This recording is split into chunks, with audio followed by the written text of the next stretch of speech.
Guys, இன்னைக்கு அங்கே தள்ளி விட்டுதான் எனக்கு பெட்டக்ஸ் பயங்கரமா வலி காமிச்சிருச்சு. இந்த பையன் தான் இவனுக்கு ஒரு பேரே தனியா வச்சிருக்கான். பேரே மைசூர் பண்டா. சரியா, பேர் மைசூர் பண்டா. இவதான் நீ தள்ளி விட்டுது. இப்போ இவனுக்கு இவன் பேரு மைசூர் பண்டா பாரி. இவனே என்ன ஃபர்ஸ்ட் தள்ளி விட்ட. என்ன அடிச்சா டிக்கிலியே. சரி, டிக்கில தான அடிச்சா. இப்போ அவனுக்கு ரிவெஞ்ச் இருக்கு. இவன் என்ன ஸ்நாக் போட்டு பண்ண சொல்லிட்டா. John Cena BMW John Cena snack போட்டு போறா. அது எல்லாமே ரெடி ஆயிட்டீங்களா?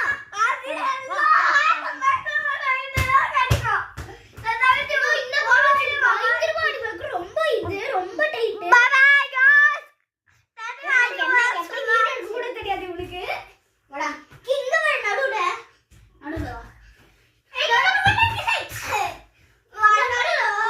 அடிக்கிறவா.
போடு போறோம்.